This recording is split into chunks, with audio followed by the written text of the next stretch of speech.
Nesse vídeo nós vamos ver o que são ensembles no contexto de aprendizado de máquina. Quando a gente vai desenvolver uma solução de aprendizado de máquina, nós temos dados para treinar um estimador. A gente divide esses dados em dados de treinamento e dados de teste. O estimador é treinado com essa parte de treinamento e depois a gente verifica quão boa foi a estimativa desse estimador comparando com as respostas do teste. Só que a gente tem vários tipos de classificadores, vários tipos de estimadores. No caso do contexto de classificação, a gente pode usar KNN, NAIPs, SVM, e se for regressão também a gente pode usar. Mas de qualquer forma, a gente tem que ter alguma forma, a gente tem que comparar esse aí. E a gente vai escolher o melhor classificador para a gente colocar em produção. Só que, quando a gente vai lidar com os dados reais, os dados de produção, a gente não tem garantia de que aquele classificador que foi melhor durante os testes vai ser o melhor também nos dados reais. Por quê? Para a gente verificar isso, a gente precisaria ter uma pessoa analisando o erro que esse estimador pode cometer em cada uma das nossas novas amostras que surgem, o que fica inviável. O objetivo é que a gente não precise de pessoas para fazer essa verificação. Então, nesse contexto, como a gente poderia diminuir essa insegurança, já que a gente não tem nenhuma garantia de que esse estimador vai funcionar bem em produção? Uma das formas é a gente utilizar a ideia da sabedoria das multidões e, ao invés de a gente escolher um classificador, a gente pode combinar esse classificador. É claro, a gente vai avaliar se essa combinação aqui foi melhor do que cada um isolado também. Então a gente avalia cada um isolado, avalia a combinação e, se o resultado for satisfatório, a gente coloca essas respostas. A gente usa essa combinação aí como o nosso classificador. Ao invés de usar um classificador só, a gente usa vários. No caso, falei classificador, mas pode ser estimador, pode ser regressão, qualquer situação. Então, os ensembles, eles precisam de estimadores que sejam divergentes, que eles não concordem em todas as respostas para ser combinadas. Porque se eles concordarem em tudo, basta pegar um. A gente pode fazer ensemble por votação, e aí o tipo de votação pode variar entre hard e software. Para a gente conseguir a diversidade, a gente tem algoritmos tipo o Bagging e o Boost só como exemplo. E além do tipo de ensemble de votação, a gente tem um tipo de stacking também, que a gente usa um estimador em cima de outro estimador. E a diversidade que a gente precisa para fazer o ensemble, a gente pode adquirir com algoritmos de aprendizado diferente, com hiperparâmetros diferentes do mesmo algoritmo de aprendizado e com dados de treinamento diferente. Como seriam esses dados de treinamento diferentes? A gente pode pegar amostra diferente, apenas uma parte das amostras, ou a gente pode pegar características diferentes, ou fazer essa mistura, amostras e características. Vamos então fazer um experimento aqui para testar essa diversidade.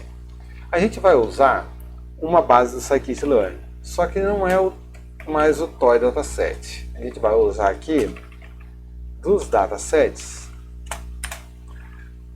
uma base um pouquinho maior, que é o Olivet Faces. A gente pode utilizar, para trazer direto x e y, o parâmetro return xy igual a true. Senão ele vai retornar um tipo de dicionário para a gente trabalhar. Então vamos fazer o x e o y logo. Aqui a gente vai verificar como que é o shape deles. Shape. Vamos ver. Aqui, o shape, vocês podem ver que tem 400 amostras e 4.096 características. Essas características são os pixels de cada imagem que esse dataset tem. A gente vai, então a gente tem muito mais características do que a amostra. Isso pode ser um problema, mas a gente não vai tratar disso agora. Vamos só tentar criar a nossa divisão de treino e teste, como a gente viu no slide. Então, cadê?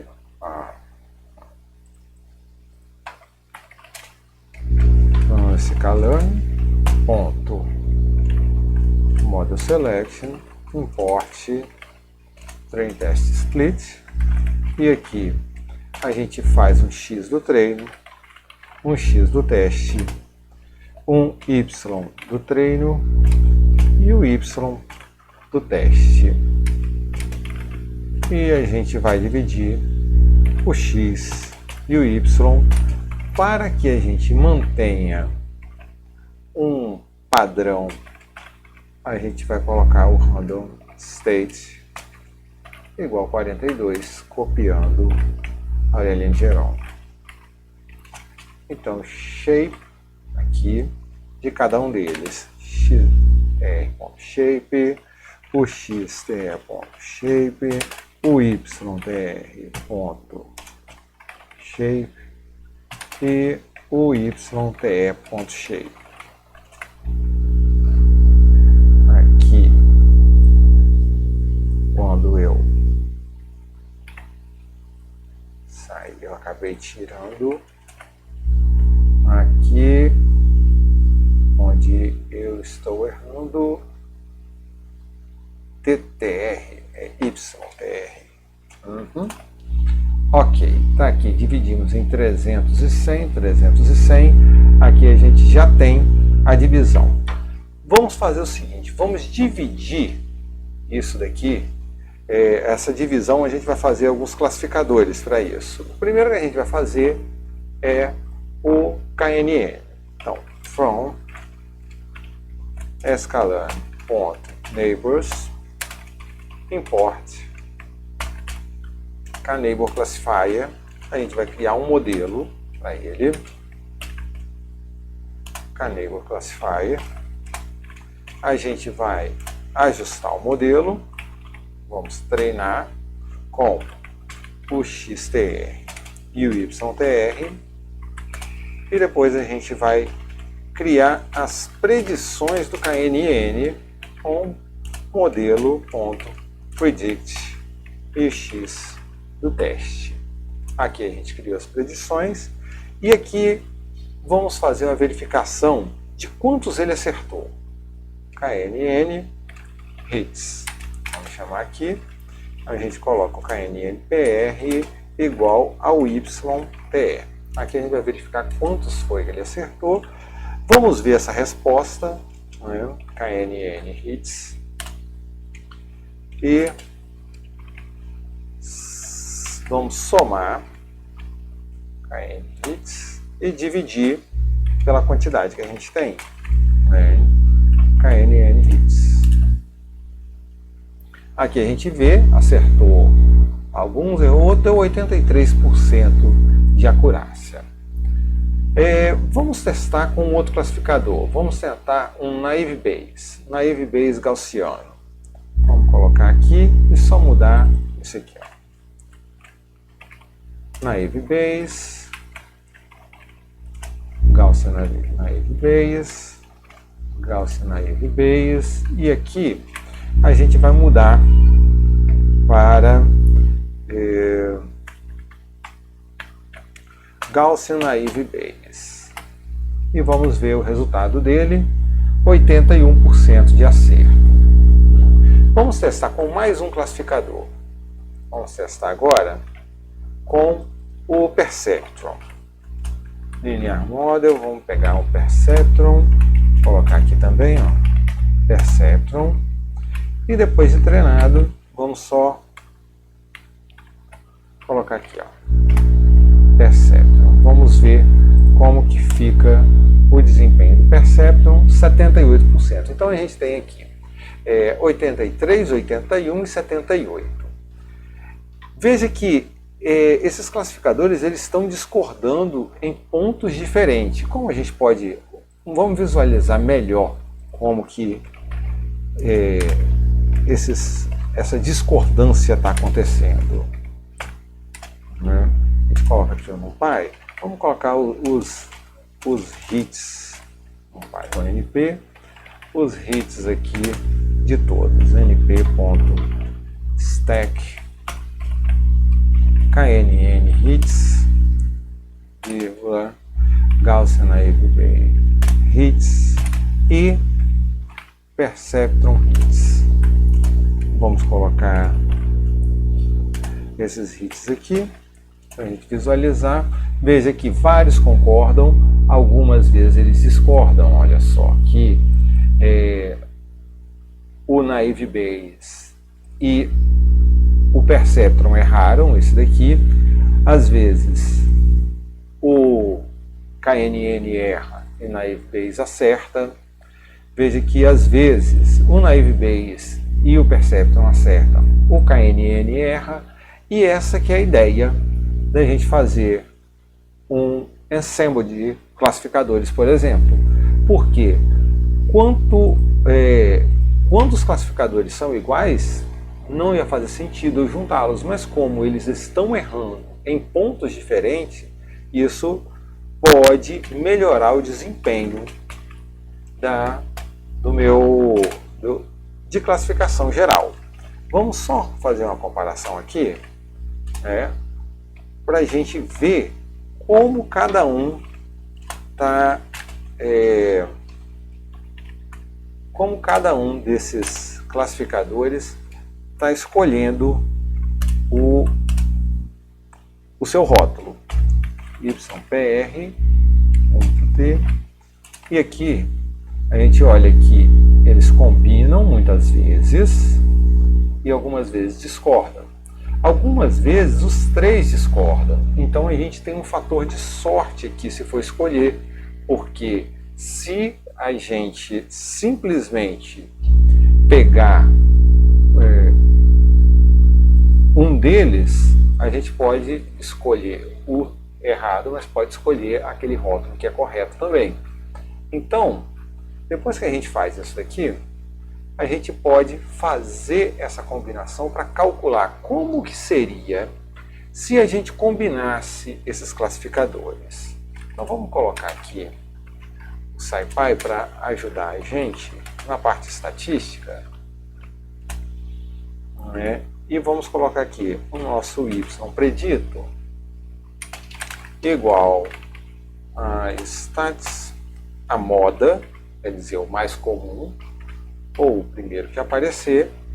Como a gente colocou o KNN, que é o classificador que mais acerta primeiro, a moda vai pegar primeiro o KNN. Aqui. E aqui, só um detalhe da moda aqui. Então, aqui, vote, o voto, os acertos do hit. Então, a gente coloca aqui o Y predito igual ao Y de teste. E a gente pode colocar aquela mesma configuração para ver a acurácia. A gente soma todos os acertos e divide pela quantidade. A gente sabe que a quantidade é 100, então, mas aqui o código fica mais genérico, daria para a gente funcionar se a gente fizesse uma divisão diferente dessa. Veja que o melhor classificador tinha 83. Quando nós juntamos todos, ficou 91 de acurácia. Então foi uma melhora considerável. E o scikit-learn já tem uma forma, um algoritmo para a gente fazer essa combinação de classificadores pelo voto. Então vamos colocar aqui, combinação de classificadores. Vou colocar um título aqui. E nessa combinação a gente pode fazer from sklearn.ensemble import Voting Classifier, já que a gente está trabalhando com um exemplo de classificação. E aqui a gente vai fazer o Voting Classifier, que precisa como parâmetro os classificadores. Aqui é muito parecido quando a gente faz um pipeline. A gente coloca o KNN, a gente pode colocar o K-Neighbor Classifier, a gente pode colocar o Naive Bayes e aqui Gaussian Naive Bayes e também o Perceptron.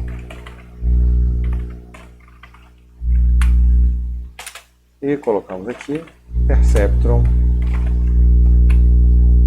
E o restante fica bem parecido com o que a gente já tinha feito até o momento. Aqui a gente vai colocar assim.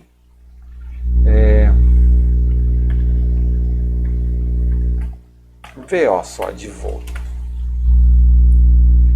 Os mesmos 91, os mesmos lugares de acerto e erro, porque a gente usou os mesmos classificadores. E esses classificadores, KNN, Naive Bayes e Perceptron, são classificadores relativamente estáveis. No caso, o KNN ele é um classificador muito estável se a gente não muda o parâmetro K.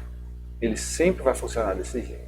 Agora, sendo um classificador estável, se eu repetir esse classificador 3 vezes, por exemplo, ele vai dar o mesmo resultado as 3 vezes.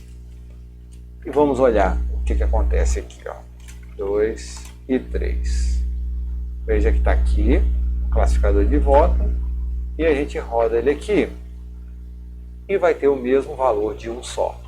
Ele não melhora em nada, porque a gente precisa de diversidade para melhorar. Eles precisam discordar, não é? Então, se a gente colocasse aqui parâmetros diferentes, talvez ele melhorasse um pouco, porque eles iam ficar, melhorou pouca coisa, uma diferença irrisória, mas ele melhorou porque agora os classificadores estão diferentes. Quanto mais divergente, melhor. Mas olha só, quanto mais divergente, se eles forem divergentes o suficiente, mas bons também, né? Se forem classificadores bons. Se eu colocar um classificador ruim, vai ser tipo uma pessoa que fica dando ideia errada. Então, isso não vai ajudar. Vamos aqui ó, fazer um teste. Vamos colocar aqui from scikit-learn.tree. Vamos colocar aqui uma árvore de decisão. Decision Tree Classifier. Decision Tree Classifier. Vamos mudar aqui, ó, árvore e o Decision Tree Classifier aqui. Vamos olhar como que ele vai fazer agora. Veja que o KNN sozinho faz 83 de acurácia.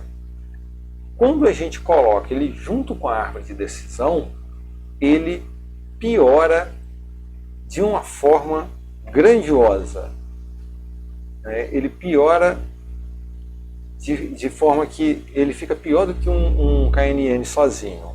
Então, a gente colocar classificador ruim misturado com bom pode prejudicar também. Tem que ficar com isso na cabeça. Vamos olhar aqui como que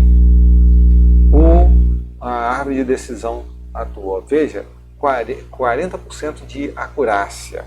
É um classificador muito ruim. Mas olha só, é um classificador ruim sozinho. E se eu tivesse vários classificadores? Só que, como eu vou fazer vários classificadores de árvore se eu não tenho... como que eu vou fazer vários classificadores de árvore se a árvore é mais ou menos estável?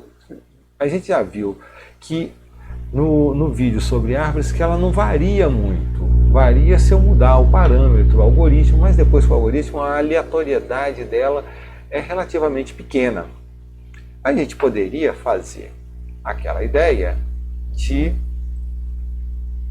utilizar amostras diferentes. A gente vai fazer um grupo de amostras diferente, então cada árvore que a gente treinar vai ter um grupo diferente para ser treinado e com isso ela tem chance de diversificar. Vamos colocar aqui, ó, diversificação por reamostragem. O que seria essa diversificação por reamostragem? É um algoritmo que ele pega algumas amostras e substitui por outras. Então a base fica do mesmo tamanho, só que algumas amostras, algumas linhas são eliminadas e substituídas por outras que continuaram lá. Então vai ter linha repetida e vai ter linha sumida para cada árvore treinada. E o nome desse classificador, o nome desse tipo de algoritmo é bagging, que significa Bootstrap Aggregate. Então, um bag classifier, a gente ia colocá-lo como modelo aqui,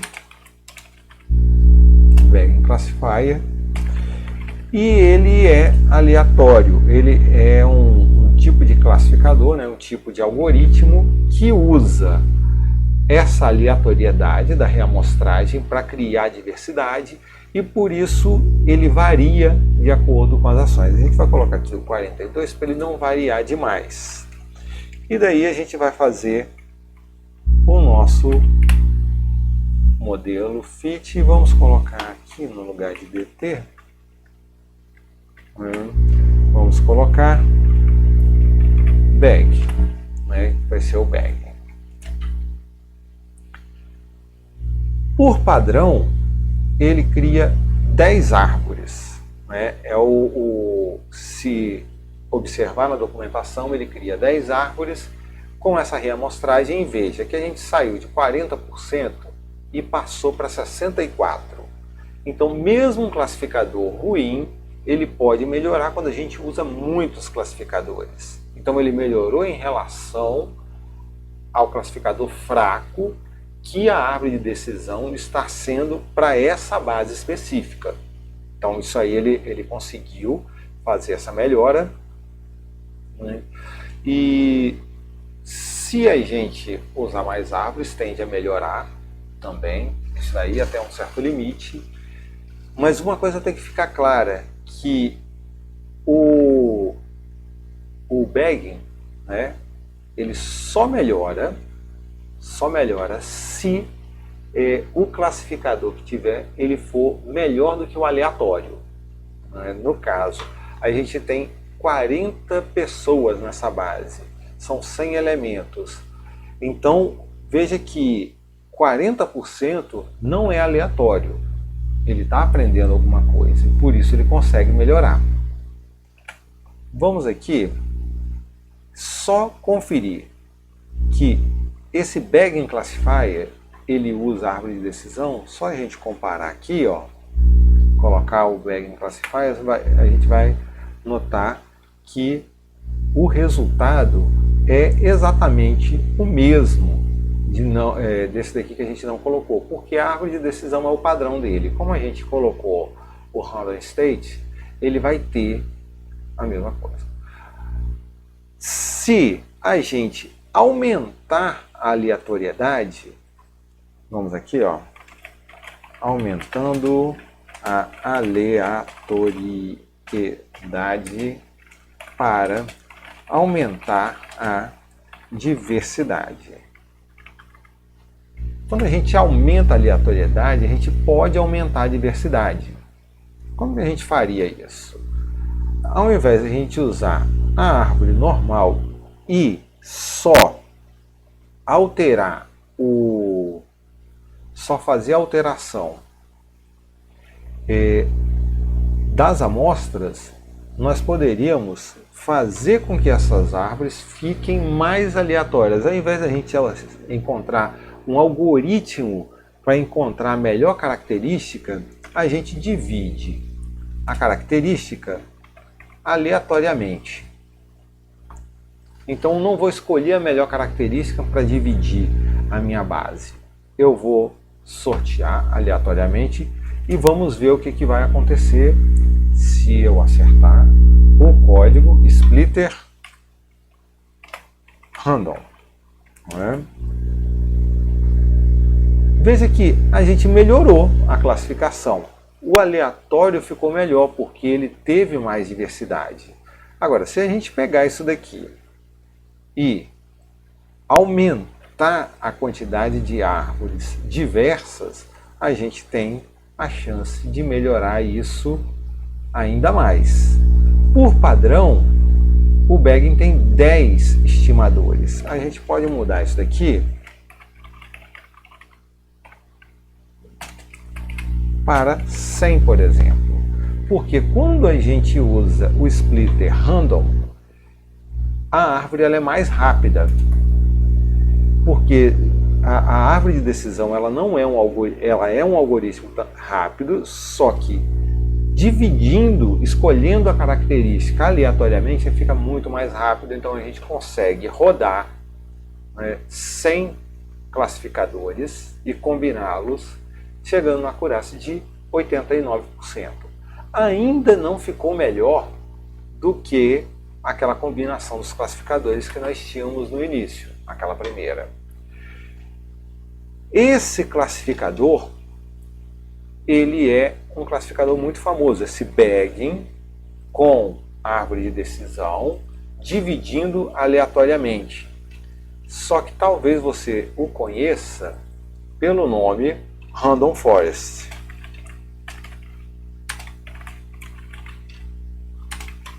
É um Bagging de árvores de decisão.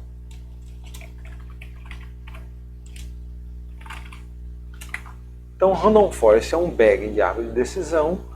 Essas árvores de decisão têm a divisão aleatória, o que melhora a classificação e permite que nós treinemos esse conjunto de classificadores de forma mais rápida.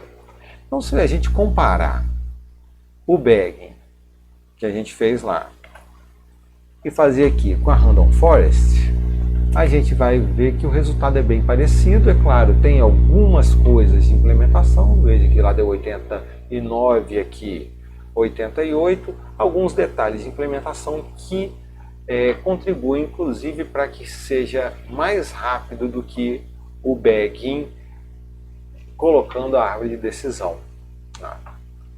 Outra coisa que a gente pode fazer é tentar regularizar isso daí, a gente colocar algum tipo de regularização no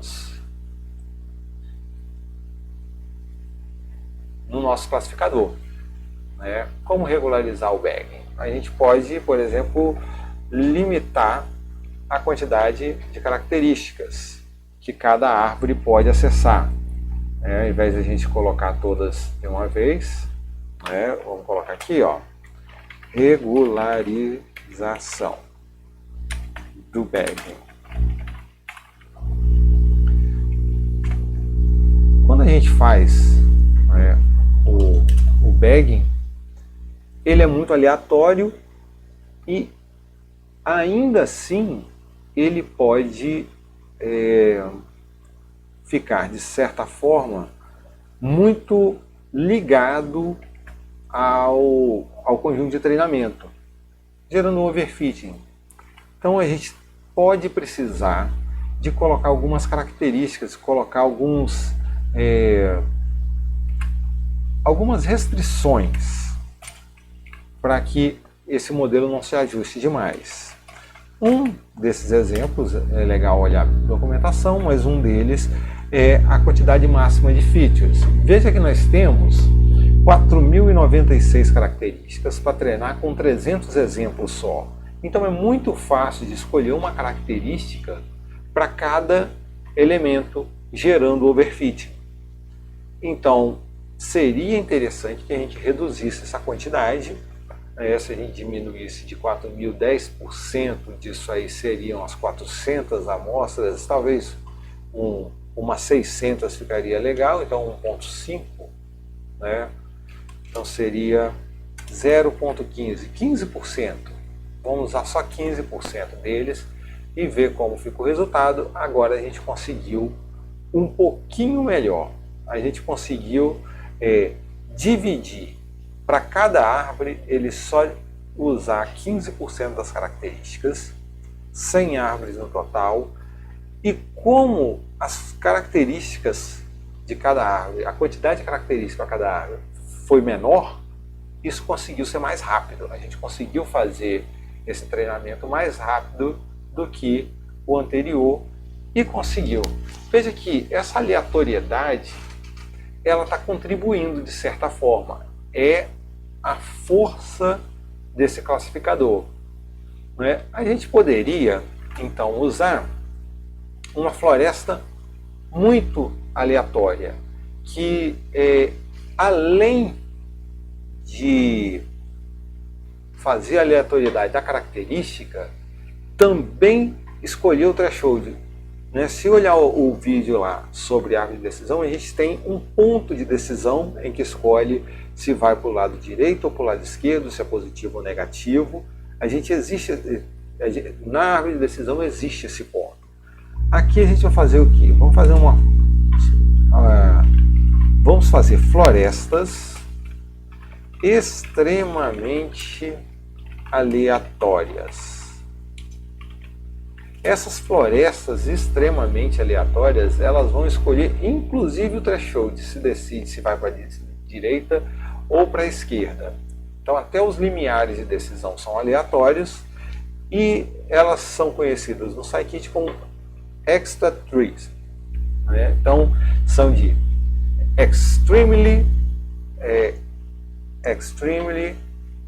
randomized X e randomized trees, e elas conseguem produzir um resultado até melhor do que a Random Forest com a limitação. Veja que a gente não colocou nenhum parâmetro aqui. Essa aqui é a forma pura que esse ensemble está gerando para a gente, um ensemble de árvore. Agora, tudo isso daqui foi usando bagging até então.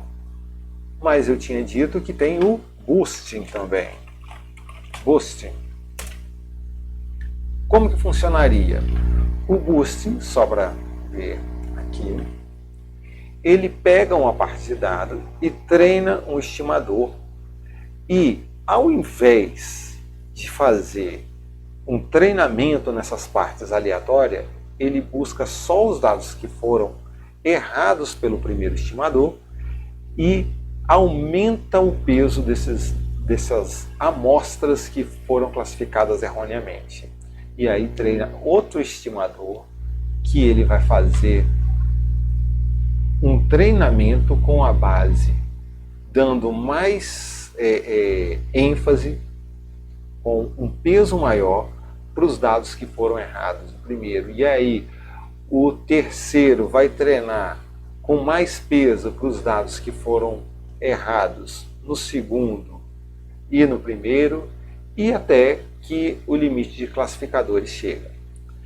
O Adaboost, você pode notar que é mais difícil de paralelizar, porque ele precisa do resultado anterior para fazer isso aí. Mas algumas situações ele tem um desempenho excelente. Nem todas. A gente pode ver aqui, nessa base, que o desempenho que ele vai demonstrar é extremamente baixo.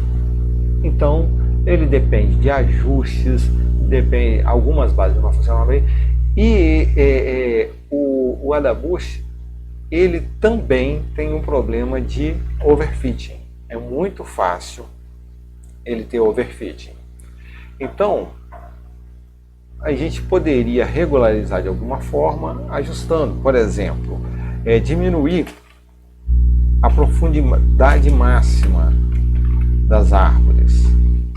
Aí é sempre importante olhar a documentação para ver esses parâmetros. Né? A profundidade máxima da árvore seria o Adabushi, por padrão, ele tem árvore de decisão, mas vamos mudar essa árvore de decisão aqui, ó, coloca aqui, ó, mudar o parâmetro do MaxDef na árvore de decisão, colocar também o splitter randômico,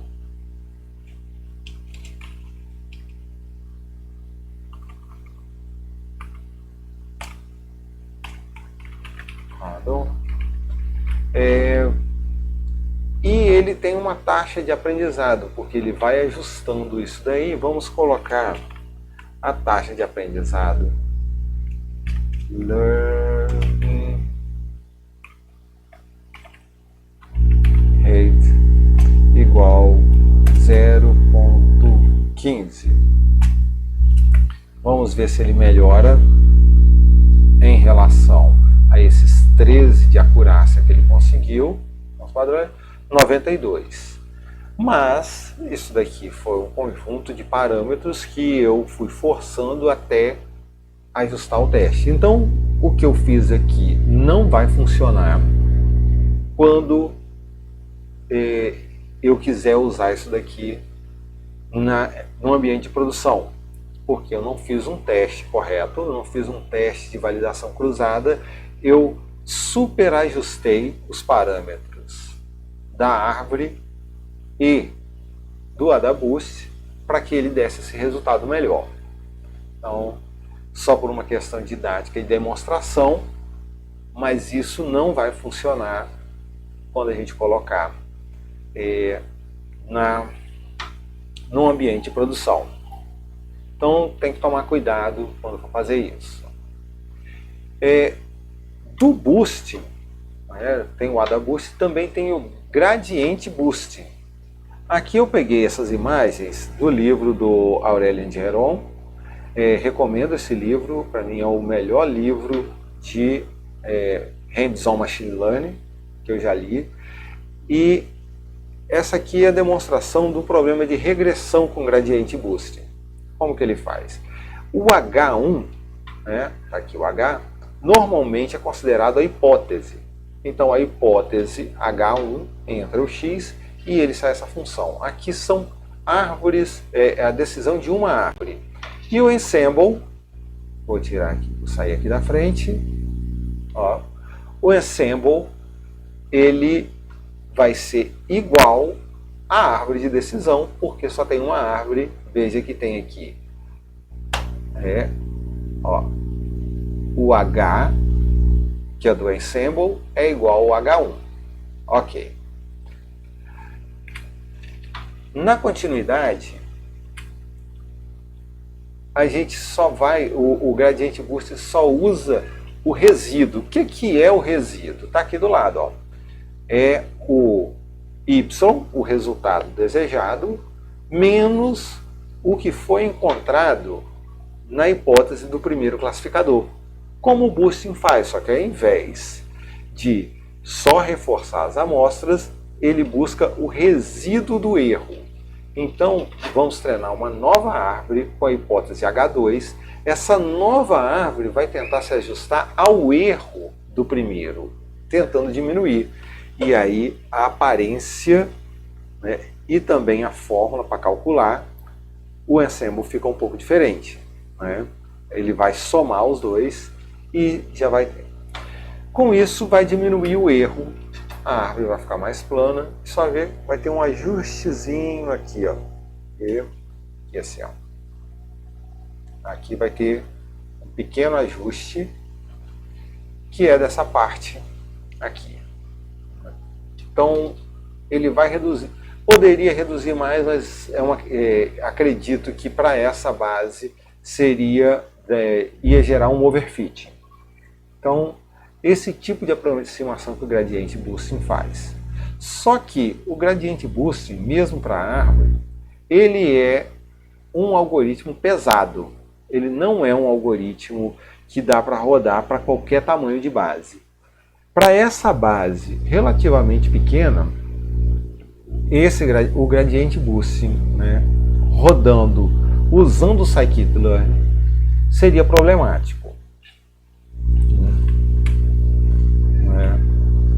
Mas existe uma biblioteca para quem tem uma GPU, um computador com GPU, que é o XGBoost, que é o Gradiente Boosting, né?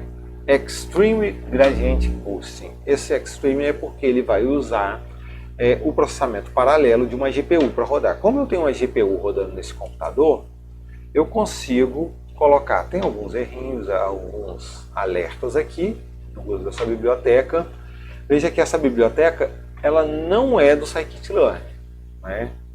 É uma biblioteca própria e o resultado é decepcionante no início, mas a gente consegue fazer alguns ajustes igual eu fiz lá com a AdaBoost. Veja que o Boost ele é muito fácil de você gerar um overfitting ou de você fazer um super ajuste no teste. Foi o que eu fiz também. Eu escolhi alguns parâmetros que tem que procurar esses parâmetros na documentação do XGBoost para verificar o que dá para ser ajustado. É claro, tem que usar um pipeline, tem que usar um grid search para fazer o ajuste certo e não dessa forma que eu estou mostrando aqui. Né? Mas, com o ajuste correto, ele consegue melhorar significativamente o resultado. O último tipo de ensemble que a gente vai ver nesse vídeo é o stacking. Veja que esse aqui eu nem coloquei animação porque ele é um pouco mais complicado. Ao invés de se fazer uma combinação dos classificadores e votar, a gente tem um classificador para interpretar a resposta dos outros classificadores da primeira camada e esse classificador é que vai dar a resposta final.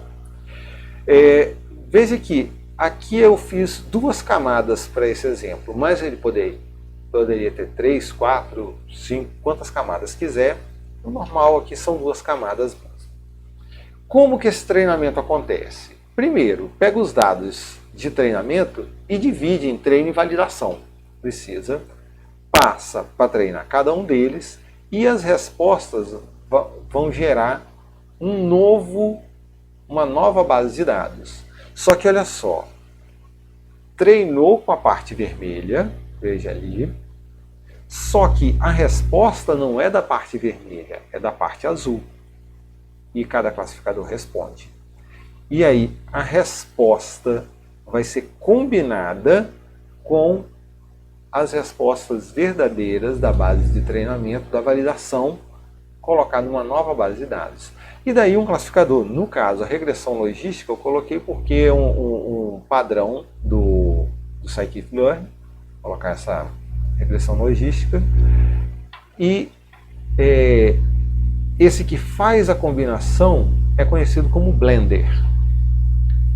O teste, os dados de teste, eles não vão passar direto para os classificadores, ele vai para essa combinação toda, tá vendo que a amostra vem até aqui, e ele vai passar por todos os classificadores, vai dar a resposta, vai gerar uma nova base e o Blender é que vai estimar a resposta para fazer a avaliação se está bom ou não. Veja que esse aqui é um pouco mais complicado. Por outro lado, ele é um campeão de competições. Por exemplo, Kaggle. Aqui eu vou colocar um stacking do stacking. Como que eu vou fazer? Vamos criar aqui from sklearn.ensemble import stacking classifier. Aqui no stacking eu vou copiar aquele primeiro ensemble que a gente teve e a gente vai fazer um ensemble de ensemble, não tem nenhum problema nisso. O nosso modelo ele vai ser um stacking classifier que ele lembra muito o Voting Classifier, que por sua vez lembra também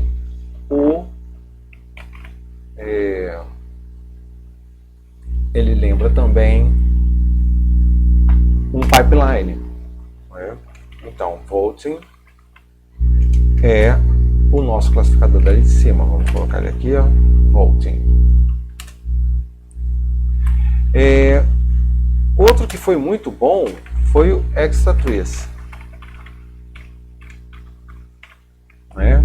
As árvores extremamente aleatórias, né? Então, Extra Tree Classifier, vamos fixar o Random State.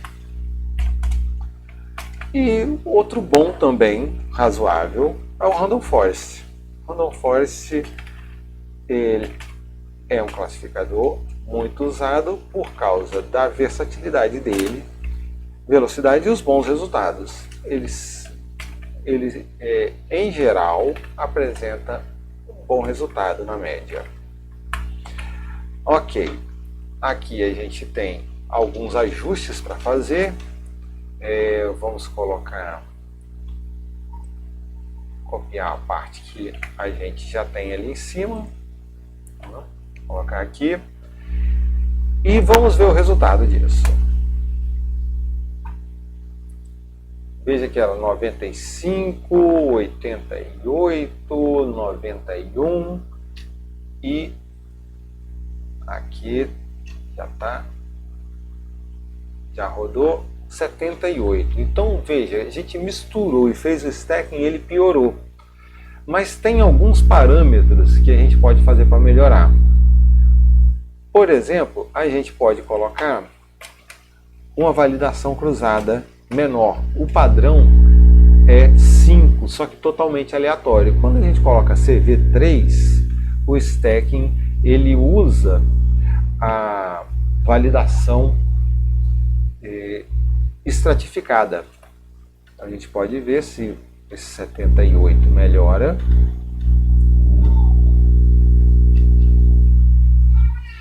Ok, piorou. Vamos olhar outro parâmetro, que é o pass-through, que ele vai reutilizar os dados para fazer o treinamento.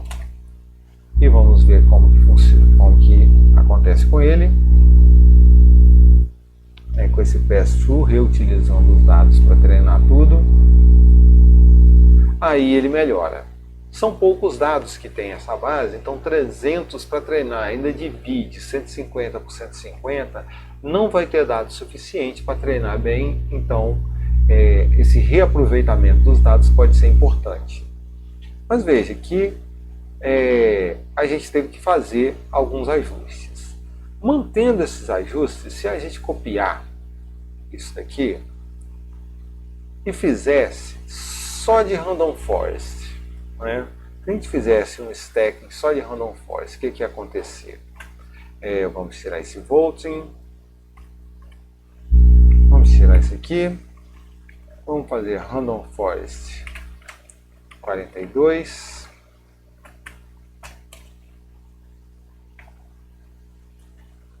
e aqui a gente muda para 43 e 44, porque elas precisam ser diferentes. Se elas forem iguais, vai dar a mesma coisa. Então a gente varia um pouquinho, coloca um stacking só de classificadores, né, só de Random Forest, que já é um ensemble, então vai ser o ensemble do ensemble 95. Às vezes a gente pode aqui tentar continuar e até conseguir um pouquinho de mais de acurácia. Veja que o teste errou 1, 2, 3, 4, 5, é claro, isso tem 95 de 100, acertou 95, errou 5, né? Dá para melhorar talvez alguma coisa, só que qualquer coisa que a gente fizer a mais aqui vai ser um castigo nos dados até ele responder para a gente. O mais importante é entender que existem esses ensembles e eles precisam ser ajustados também. Só lembrando, a maior parte dos vencedores de competição dos vencedores de competição usam esse sample.